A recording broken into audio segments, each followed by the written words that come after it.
Dans cette vidéo, nous allons voir comment coder un robot de trading avec ChatGPT. Et nous allons tester si l'intelligence artificielle est capable de nous générer un code livré clé en main. Alors l'idée sera de lui demander de nous faire un robot inspiré de la stratégie des fractales.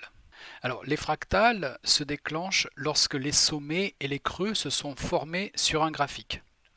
Quand on a une fractale haussière qui se déclenche, on place un ordre d'achat stop sur le niveau de cette fractale.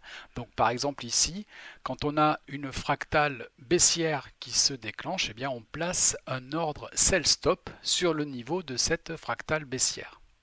Donc on va essayer de faire avec l'aide de ChatGPT un robot tout simple pour utiliser les fractales haussières comme des signaux d'achat et les fractales baissières comme des signaux de vente. Nous voici sur ChatGPT. Je lui ai demandé de nous écrire un exemple de code en MQL4 qui sera basé sur cette stratégie. On va le copier et le coller. Alors en fait, je m'aperçois qu'il y a pas mal de confusion et pas mal d'erreurs. Déjà, ici, dans la fonction ifractal, il met que 3 paramètres, alors qu'en fait, cette fonction, elle en prend 4. Le premier paramètre, c'est le graphique. Le deuxième paramètre, c'est la time frame. Le troisième paramètre, c'est l'indicateur sur les fractales. Est-ce qu'on est sur une fractale haussière ou une fractale baissière? Et enfin, le quatrième paramètre, c'est le décalage. Du coup, je lui ai dit, tu as fait une erreur, parce que la fonction ifractal doit prendre 4 paramètres. Il répond, vous avez raison, je m'excuse pour l'erreur, et il énonce les 4 paramètres. Mais en fait, il se trompe encore une fois sur le quatrième. En fait, du coup, je ne comprends pas pourquoi dans le quatrième paramètre, il met 5. Pourquoi il veut tester la bougie numéro 5? Donc là, je lui dis, tu te trompes encore une fois, le quatrième paramètre, ce n'est pas la taille de la fenêtre, mais c'est le décalage. Donc il répond, vous avez raison, le quatrième paramètre de la fonction ifractal est en effet le décalage qui spécifie combien de périodes en arrière l'indicateur doit être recherché. Et donc là, il corrige. Il met ici 0, donc ça signifie qu'il veut tester la bougie actuelle. Et en fait, ici, sur le troisième paramètre, il y a encore une erreur, parce qu'il a écrit fractal down, fractal up. Et si on va sur la documentation, la fonction ifractal, on voit que ça doit être ou mode upper, si on veut détecter une fractale haussière, ou mode lower, si on veut détecter une fractale baissière. On va lui dire, tu as fait encore une erreur concernant le troisième paramètre. Vous avez raison, je m'excuse pour cette confusion. Le troisième paramètre de la fonction est en effet un indicateur de ligne, mode upper ou mode lower. Ok, donc là il corrige. Donc là il va nous sortir une nouvelle version du code. On va le laisser faire. Alors qu'est-ce qu'il nous dit là? J'espère que cette version corrigée répond à vos attentes. On va voir, mais je crois qu'il y a plein de trucs qui vont pas. Déjà, il a oublié de déclarer la variable lot. On va lui dire, tu as oublié de déclarer la variable lot. Vous avez raison, je m'excuse pour cette erreur. La variable lot, qui était utilisée dans le code pour spécifier la taille de la position, doit être déclarée et initialisée avant d'être utilisée. Je trouve qu'il n'est pas si intelligent que ça, ou alors il ne connaît pas bien le MQL4. Pourtant, cette stratégie sur les fractales, c'est vraiment une stratégie de base et c'est une stratégie qui est super connue. On ne lui demande pas un truc super compliqué à réaliser, quoi. Par contre, alors, il n'a pas mis de take profit. On va mettre un take profit à 50 points. Et il a mis, le même numéro magique pour l'achat et la vente. Et ça, c'est un peu dommage, quoi. Alors en plus, alors là aussi, il n'y a pas de fonction du style order total ou un truc comme ça. Peux-tu utiliser une fonction pour ne passer qu'un seul ordre à la fois? Oui, il est possible d'utiliser une fonction pour passer un seul ordre à la fois, ok, en vérifiant si un ordre est actuellement ouvert avant de placer un nouvel ordre. Ok, il utilise order select pour sélectionner s'il y a un ordre en cours. Enfin, il aurait dû faire une boucle et c'est un peu court parce qu'il ne fait pas de comparatif avec le magic number par exemple. Alors dans ce cas, s'il veut faire simple, pourquoi ne pas utiliser la fonction prédéfinie order total? On va lui dire pourquoi ne pas utiliser order total. Alors vous avez raison, la fonction order total est une fonction prédéfinie qui peut être utilisée pour vérifier si un ordre est actuellement ouvert. Pourrais-tu insérer cette fonction? Bien sûr, voici comment la fonction placeOrder peut être utilisée pour ne passer qu'un seul ordre à la fois dans l'exemple de code basé sur l'indicateur fractal. Ce qui serait mieux ici, c'est de rajouter un paramètre pour le take profit et le mettre à 50 points par exemple. Pourrais-tu rajouter paramètre take profit? Voici comment la fonction placeOrder peut être modifiée. Et il est parti. On va lui demander de rajouter encore un paramètre pour le numéro magique et de dissocier les achats et les ventes. Vous avez raison, il est important de pouvoir dissocier les achats et les ventes pour identifier les ordres. Voilà, c'est exactement ça.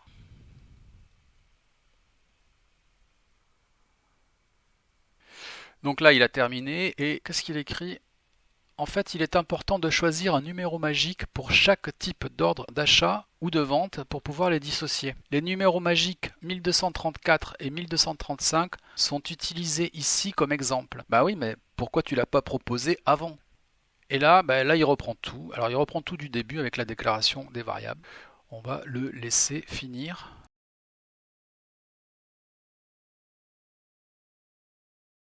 Alors, si on compile, alors là, déjà, on a une erreur. Donc ça, c'est vraiment curieux quand même. Il fait des fautes d'orthographe. Order total, fonction non définie. Bah oui, parce qu'il s'est trompé. C'est order total avec un S. Alors, comme on est un peu chiant, on va lui dire tu as fait encore une erreur. Désolé pour l'erreur. Voici l'ensemble du code corrigé. Oula, il recommence tout.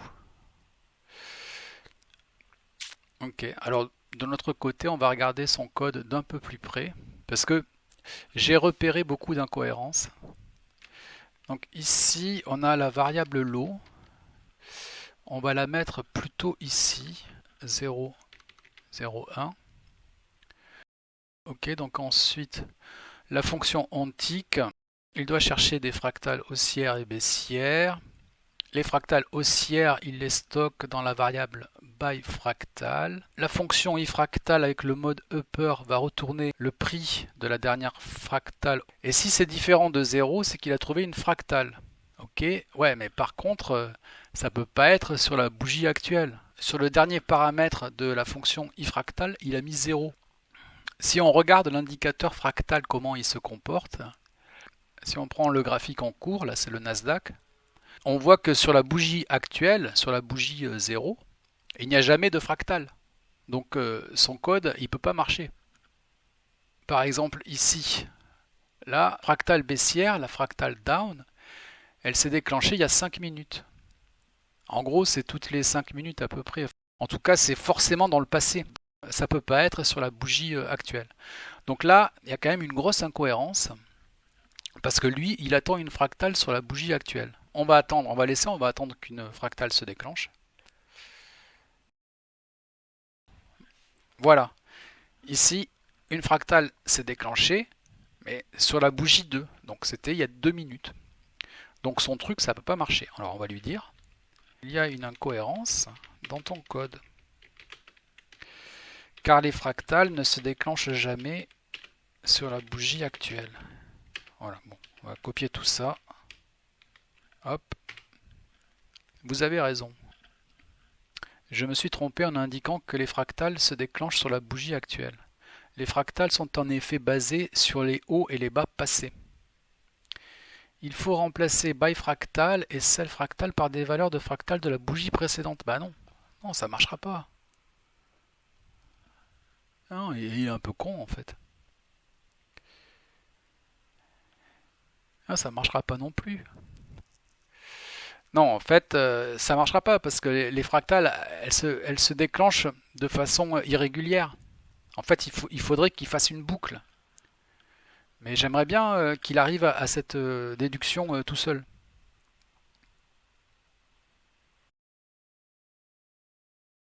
Les fractales se déclenchent lorsque les sommets et les creux sont formés sur un graphique. Les fractales haussières se déclenchent lorsque 5 barres consécutives ont été formées avec la barre centrale étant la plus haute des 5. Oui, mais là, il ne comprend pas qu'il faut faire une boucle. Alors on va lui dire. Il faut faire une boucle for et tester si sur les 10 dernières bougies on trouve une fractale. Voilà, paf. On lance un ordre stop sur le prix de cette fractale. Voilà, c'est ça qu'il aurait dû me proposer depuis le début. Donc là, il a remplacé le chiffre 0 ici qu'on avait par i, et il va tester les 10 dernières bougies. Ouais, mais par contre, il a mis tout le code dans la boucle. Et ça me plaît pas beaucoup. En fait, c'est un peu maladroit, quoi. Ce serait mieux d'en faire une fonction. Alors, on va lui dire.